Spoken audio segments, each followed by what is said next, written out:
Hi friends, video open చేసినందుకు మీ అందరికీ చాలా థ్యాంక్స్. ఫ్రెండ్స్, ఈరోజు ఈ వీడియోలో మనం అన్నదాత సుఖీభవ స్కీమ్లో మీ పేరు నమోదు అయిందో లేదో అని ఏ విధంగా మీ మొబైల్లో లేదా మీ కంప్యూటర్లో ఎలా చూడాలో ఇప్పుడు తెలుసుకుందాం.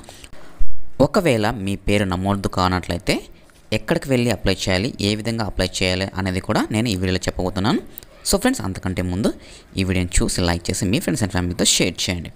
ఒకవేళ ఫ్రెండ్స్ మీకు ఏదైనా డౌట్స్ ఉన్నట్లయితే ఈ స్కీమ్ కింద నేను డిస్క్రిప్షన్లో ఫేస్బుక్ పేజ్ లింక్ ఇస్తాను. అక్కడ నుంచి మీరు కామెంట్స్ ఇవ్వండి, నేను ఆన్సర్ని వెంటనే ఇచ్చేస్తాను. ఇంతవరకు మన ఛానల్ని సబ్స్క్రైబ్ అవ్వనట్లయితే వెంటనే మన ఛానల్కి సబ్స్క్రైబ్ అవ్వండి. అదేవిధంగా బెల్ ఐకాన్ మీద ప్రెస్ చేయడం మర్చిపోవద్దు. ఫ్రెండ్స్, నేను డిస్క్రిప్షన్లో లింక్ ఇచ్చాను. ఆ లింక్ ఓపెన్ చేస్తే మనకి ఈ విధంగా వస్తుంది.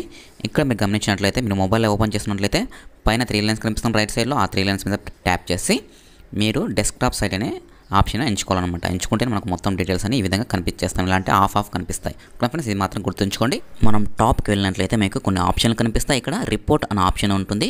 ఆ రిపోర్ట్ మీద ప్రెస్ చేస్తే మీకు ఈ విధంగా ఆప్షన్ వస్తుంది. అంటే మీ ఆధార్ కార్డ్ నెంబర్ ఇచ్చేస్తే మనకు మీ బ్యాంక్ అకౌంట్లో అమౌంట్ పడిందో లేదో అనేది ఈ విధంగా తెలుసుకోవచ్చు. నేను ఈ వీడియోకి సంబంధించిన వీడియో లింక్ డిస్క్రిప్షన్లో ఇచ్చాను. అక్కడ నుంచి మీరు ఈ వీడియో చూడొచ్చు. చూడండి, పైన రిపోర్ట్స్ అనే ఆప్షన్ ఉంటుంది. ఆ రిపోర్ట్స్ మీద ట్యాప్ చేస్తే ఇక్కడ మీకు డిస్ట్రిక్ట్ వైజ్ పేమెంట్స్ అని ఉంటుంది. కింద నుంచి సెకండ్ అనమాట డిస్ట్రిక్ట్ వైజ్ పేమెంట్స్. ఆ ట్యాప్ చేసినట్లయితే మీకు ఈ విధంగా ఆప్షన్లు అనేవి వస్తాయన్నమాట. చూడండి ఫ్రెండ్స్, ఇక్కడ మీరు మీ డిస్ట్రిక్ట్స్ అని కనిపించేస్తాయి. మన ఆంధ్రప్రదేశ్లో ఉన్న డిస్ట్రిక్ట్స్ కనిపిస్తాయి. మీరు ఏ డిస్ట్రిక్ట్ కావాలంటే ఆ డిస్ట్రిక్ట్ మీద ట్యాప్ చేస్తే మీకు లింక్ ఓపెన్ అయిపోతుంది అనమాట. నేను కడప జిల్లా కాబట్టి నేను కడప జిల్లాని ఎంచుకున్నాను. చూడండి, ఈ విధంగా మనకు ఆ డిస్టిక్లో ఉన్న మండలాల్స్ అన్నీ ఈ విధంగా కనిపించేస్తాయి. మీరు ఇక్కడ ఆఫే కనిపిస్తుంది కాబట్టి మళ్ళీ మీరు ఏం చేయాలంటే 3 లైన్స్ మీద ట్యాప్ చేసి డెస్క్టాప్ అనే ఆప్షన్ మీరు ఎంచుకోవాలన్నమాట. ప్రతిసారి ఈ విధంగా చేయాలి. అదే మీరు మీ కంప్యూటర్లో ఓపెన్ చేసినట్లయితే ఈ వెబ్సైట్ మీకు ఈ పని ఏమీ ఉండదు, నార్మల్గా ఓపెన్ అయిపోతాయి అన్నమాట. చూడండి, ఇక్కడ మీరు సెలెక్ట్ చేసుకోవాల్సింది ఏంటి అంటే మీ మండలాన్ని సెలెక్ట్ చేసుకోవాలి. మీ సొంత మండలాన్ని ఈ విధంగా సెలెక్ట్ చేసుకోండి. ట్యాప్ చేసినట్లయితే లింక్ అనేది ఓపెన్ అయిపోతుంది. ఇక్కడ చూడండి, నేనైతే నా సొంత మండలాన్ని సెలెక్ట్ చేశాను. ఒక మండలాన్ని సెలెక్ట్ చేసిన తర్వాత మళ్ళీ మీరు ఏం చేయాలంటే 3 లైన్స్ మీద ట్యాప్ చేసి డెస్క్టాప్ అనే ఆప్షన్ మీరు ఎంచుకోవాల్సి ఉంటుంది. మళ్ళీ నార్మల్గా ప్రతిసారి ఈ విధంగా చేసుకోవాలి మొబైల్లో అయితే. ఫ్రెండ్స్, జాగ్రత్తగా గమనించండి.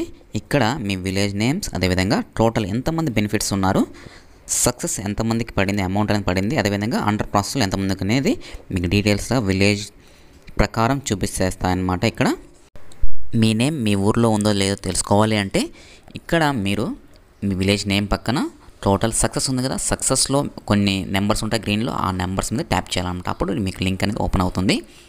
ఓపెన్ అయిన తర్వాత మీరు మళ్ళీ డెస్క్టాప్ అనే ఆప్షన్ మళ్ళీ ఎంచుకోవాల్సి ఉంటుంది. 3 లైన్స్ మీద ట్యాప్ చేయండి. డెస్క్టాప్ అనే ఆప్షన్ని ఎంచుకోండి.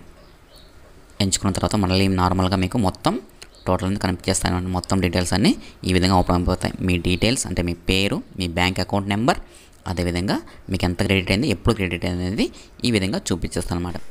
ఇలా మీరు కిందికి స్క్రాల్ డౌన్ చేసినట్లయితే చాలా పేర్లు కనిపిస్తాయి.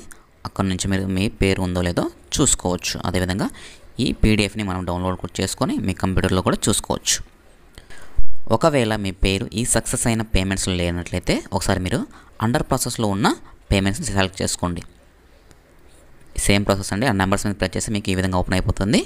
మళ్ళీ మీరు డెస్క్టాప్ మీద ప్రెస్ చేస్తే ఈ విధంగా అండర్ ప్రాసెస్లో ఉన్న నేమ్స్ అన్నీ ఈ విధంగా స్క్రీన్ మీద డిస్ప్లే అవుతాయి.